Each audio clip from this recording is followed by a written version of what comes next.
Hi crew, this is your boy Captain Chris, and today on Hot Chocolate Chronicles, we're going to be covering a few topics. First, I'll be introducing, new news to the channel and all that jazz, as well as the main attraction, which is going over this guy and what he means to me.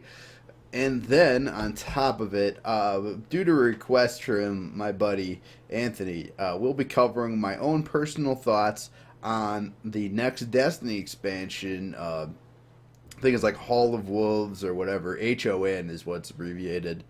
Uh, they've announced something that's pretty important to the game, which is no raid. Uh, is going to be included in the expansion, which is kind of like, I'll get more into that later. So let's get started.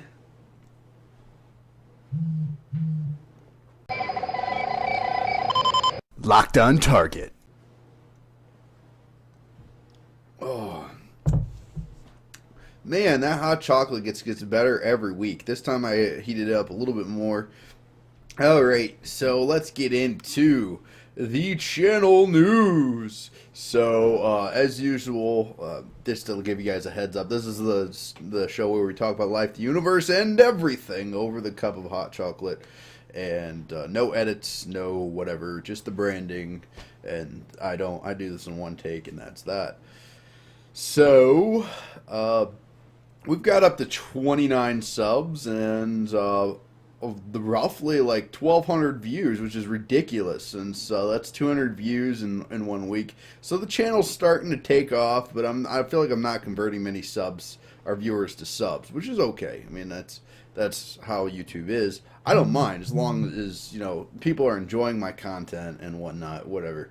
That really doesn't bother me because, again, I'm just doing Let's Plays at this point, and Let's Plays aren't the main attraction on my channel anyways, so I'm not, expecting to attract people as of yet because, again, Let's Plays aren't what I'm going to focus the channel on, but it's something that I'm going to throw up every day, but there will be different and more content other than Let's Plays. So, yep, look forward to that. So let's get into let me just look up this real quick. But basically the Destiny expansion won't have a raid.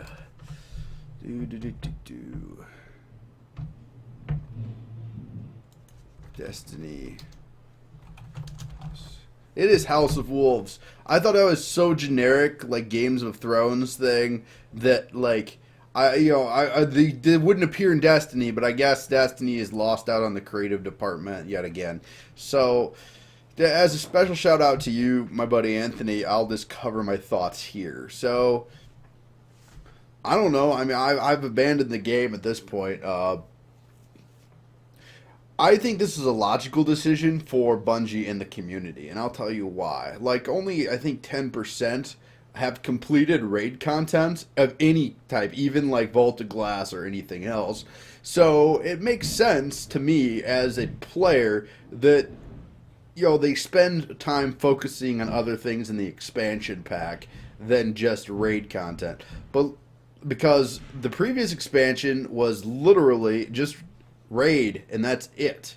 So it's a good welcome. I welcome that change. So, maybe this one will get a little bit more story mode or something. But again, I'll probably play through the story mode and then drop the game yet again, because once they moved the level cap from 30 to 32 and invalidated my Uber farm of weapons, I had one of every exotic and whatnot, and I just had to go do everything over again to upgrade my exotics. It just was too much, so I quit the game. And I probably won't look back. I did my time. Okay, I don't regret moving on. So moving on from Destiny, let's get into something else that marks a period of my gaming life, which is Kirby. Now, Kirby Superstar Saga has come up a bit in the past few days. One of my first characters I ever mained in Super Smash Bros. Was Kirby. In the original N64 game, I mained Kirby. It was just one of those things. Me and Kirby's moveset just jived. I don't know why, but I've had a heart for this pink puffball ever since I went over to my friend Jeffrey's house and played Kirby Superstar Saga. This was one of the games that I didn't own until it came out on the Game Boy Advance. Remade years and years later. Or was it the DS? I don't know. But anyways, it came out for one of the portables years later. I didn't own a Kirby game until I picked up one at GameStop for like $2. There was the original Kirby for the Game Boy Color, and it was not. It was okay, but why does this puffball mean so much to me if I've never owned one of these games? Well, it's because it represents friendship to me. That games can build friendship, and I know that's kind of meh topic, but I played co-op with my friend Jeffrey, and we had a blast. That was the kind of introduction to my first kind of couch co-op slash play with your friends a lot, and that type of thing. We would then later on to have nights of battle tanks for the N64, as well as GoldenEye. We played on the N64. We played a lot of Perfect Dark. We played a lot of Blitz. That type of thing. We played a lot of games, but for me, our friendship really got solidified over this Kirby game, and that was one of my key friendships growing up. Was my friend Jeffrey, and he and I don't talk anymore because we've just kind of grown apart. But that's what Kirby represents to me: is the ability for friends to find common ground and friendships to be made. Ironically, this was sent to me by one of this is like my first fan gift, okay? So I got one in the mail. I actually got two of them in the mail after this last podcast, or not podcast, because this isn't a podcast, but after this last Hot Chocolate Chronicles, two people sent me one of these, and that's amazing to me. One was my mother, and one was my buddy Ness, who I play Heroes of the Storm with. And I appreciate them both. I'm going to keep one of these boxed, and I'll let my wife use this one for Super Smash Brothers, because this is what she actually wanted. But the other one will go on my haul of like gaming geek stuff. You know what I mean? That I have. Obviously, I don't have it behind me, but I kind of wish I did. But the green screen is where I set up to kind of record everything. So, yeah, Kirby means friendship to me. And not just friendship, I'll get into this. Aesthetics, okay? And that's one of the things I really wanted to touch on, is Kirby games are all bright and colorful, but they're so entertaining. I don't feel like they're very cartoony. Like, they have plot. I mean, Meta Knight is trying to take over the world in Superstar Saga.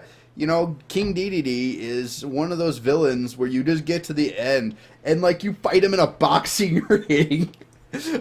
I love the Kirby games. They're so creative and they're so lovely, but oddly enough, I won't buy them for whatever reason. Like, they never attract me to buy them. The only ones that I've really enjoyed are like Superstar Saga, as I've mentioned, and I've played every last Kirby game that's come out.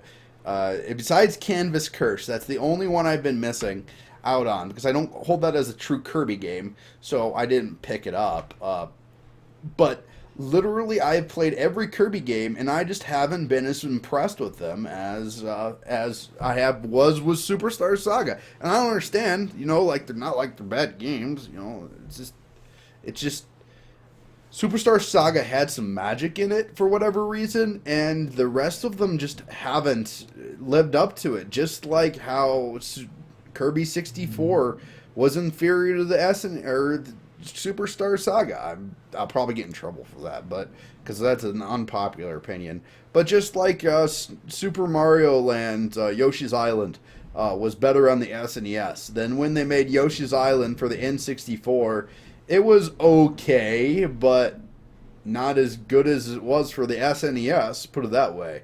But again, it just goes to show me kind of aesthetics, how sometimes concepts don't translate well into 2D, but if you can do like cell shaded and focus on aesthetics, your game will live up forever. And I could still go back and play Superstar Saga and still be pleased with the graphics, and that's cool to me. Like that's very cool. So again, it encapsulates, I guess, two things here: is friendship and aesthetics. So Kirby Amiibo gets 2 because I now have 2 of them. So thank you very much for that. And again, this actually marks something new for me. Ironically, in between this week and last week, this marks something new, that someone out there cares enough about my videos to send me something. And of course, I don't have a P.O. box anymore, or I don't have a P.O. box where you can send things, but I trusted Ness with my address, you know, that type of thing, because I've known him and I trust him as a gamer. I don't know why, I just trust him, and he did not disappoint, put it that way. So I'll get a P.O. box if there's any interest in that. No pressure. I'm not like, hey guys, send me gifts. No, that's not what I'm saying. But to me, this marks something special because I never thought I would get to that point. You know what I mean? Where a viewer cared about me and cared about my stuff enough to send me something to show their appreciation for the channel and for all the help that I kind of give them. That is super cool to me, and you know, I look forward to getting to know everyone in the community. And again, we're just friends here. That's my goal. Is, you know, as we get bigger and bigger, it's going to be harder for me to get to know you individually. But I'm going to try my best. You know, I'm not going to say like I'm going to get everyone, but I'm going to try to get to know you guys and know everyone. As impossible as that sounds. So again, thank you so much for tuning in. And, you know, let's just share one last drink before we go, because, again, I believe we bond over things like this.